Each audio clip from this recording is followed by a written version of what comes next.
Hey, how's it going? All right, who are we speaking with here? Lashley. This is Bobby Lashley.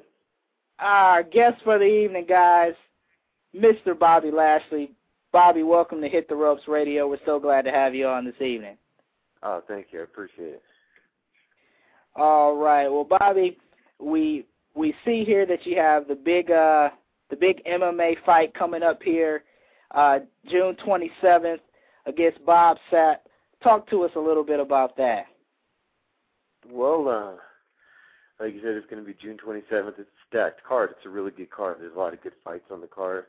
I'll be fighting Bob Sapp. It's just one of those challenges that you need because every fight that I have coming from a wrestling background, people are going to make excuses. They're going to say, well, the latest excuse is, well, he's bigger than the guys that he's fighting. There's always going to be something new. So we're just trying to eliminate every one of the excuses so they can start saying, okay, this guy is a legitimate fighter. He's going to be a legitimate contender for a title one of these soon. So I'm Bob Sapp. He's quite a bit bigger than me. I think he's coming in at about 320, 330. And we're going to go in there and bang, take him out. All right. Now, how's the training been going as you approach the fight on June 27th? Well, training's been going real well. I went down to America Top Team. I've been training down in Florida for a little while, and I just got back to Denver. I came home for a while, spend time with the kids, but get some altitude training. I have a couple guys that I brought in down here to train with me, some big guys, some heavy hitters, and some just good training partners and good coaches coming down here to train with me. So training, for this fight, I'll probably be in the best shape that I've ever been in. Now, Bobby, I've got a question for you. You're going up against Bob Sapp. Your last match lasted 25 seconds, but you did it via a guillotine choke. Bob Sapp doesn't even have a neck. I mean, are you going to try and take him down, submit him, or are you going to just stand up and trade? What's your thoughts going into this matchup? Well, we've been preparing for everything. Our stand-up is going to be a big deal with him because he likes to stand up and swing. So we're not opposed to doing that. I don't know. We got a couple of different plans for him. Maybe take him down, punch him in the face a little bit, see how he likes to get hit. Or we might just stand up, wear him out, and drop him. I mean, we got a couple different plans. We got A, B, and C plans, so we're going to throw all of them at him and see which one works. Right, definitely. Go ahead, Darius. Go ahead. I'm sorry. Go ahead, Darius. Well, I was just going to ask you, switch it up a bit. We'll come back to your fight on some MMA news. We saw Kimbo Slice is entering the UFC. You're trying to enter the UFC. You're doing it through, taking small steps. He went ahead and jumped into the Tough Enough house, or the Ultimate Fighter house. How do you see that? Would that be a step for you to do since, Dana White hasn't called you up yet? Well, I originally offered that. I originally said that I was going to do that. And after talking with my manager and talking with some of the people from my camp, they said it's not really a good idea to go there because it really doesn't do anything for my career to go and do the Ultimate Fighter show. I mean, right now we're building, we're getting fights in, we're fighting formidable opponents, and we're doing it on a free agent kind of basis right now. So we can talk with any of the promoters and do business with any of the promoters right now. And that's the way we like it. I mean, I would have loved to have went to the show just to be on the show and be able to fight and make it that way, but I have to go with people that are directing my career right now, and we chose not to do it. As far as Kimbo going in there, I think the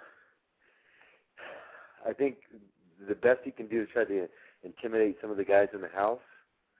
And if he intimidates some of the guys in the house, then he might be able to beat him in a match. But if not, I know one of my training partners is going out there, and I know he'll tear him apart. So I think Kimbo's just going to get exposed, and it might just end his career.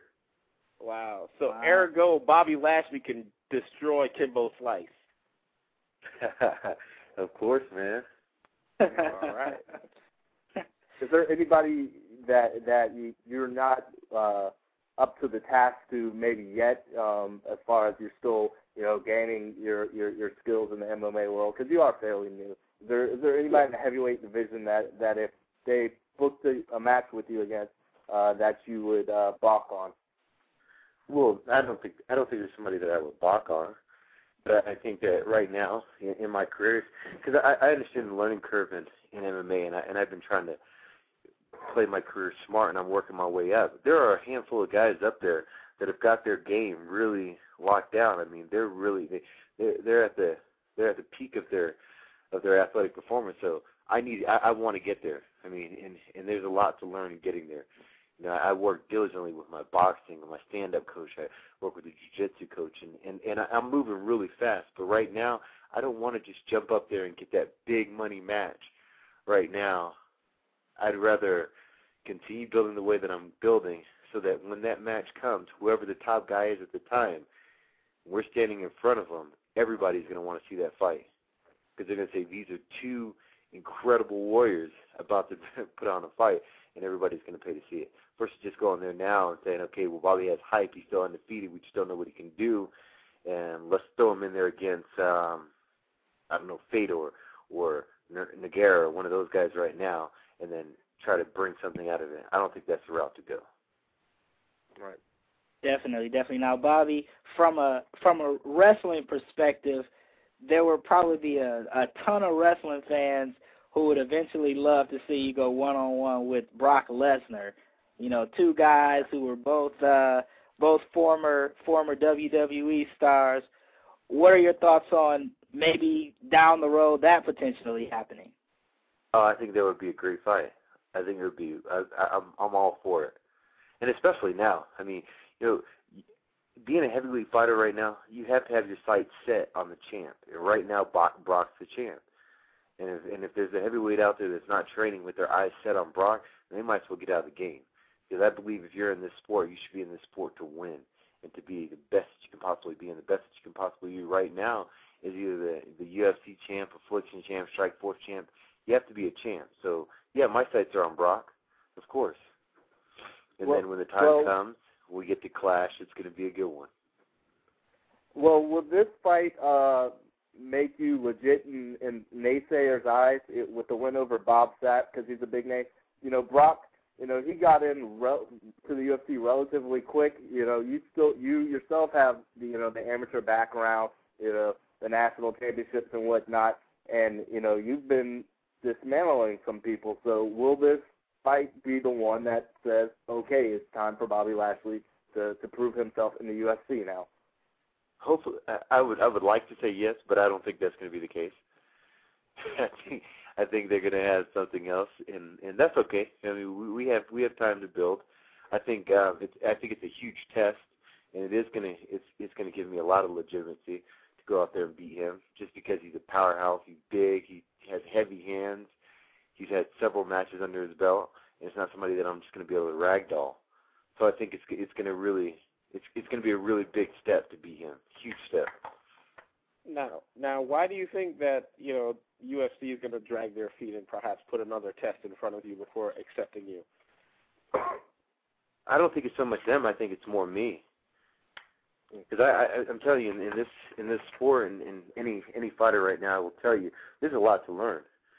So, I mean, I feel really good right now. I'm going to different gyms, sparring with different guys, and I'm feeling better and better every day.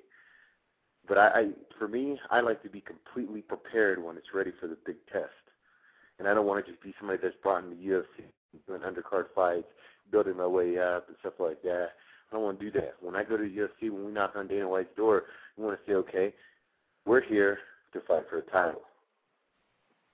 Well, you're training with American Top Team. Are they bringing in any big names for you to be sparring with, or is it, you know, just the guys there?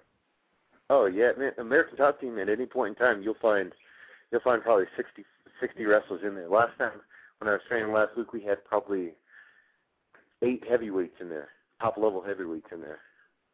So at any point in time, you're gonna get some good training. And then when I'm down here, when I come to Colorado, I call on some of the guys that I train with down here, some of the guys that I get an opportunity to get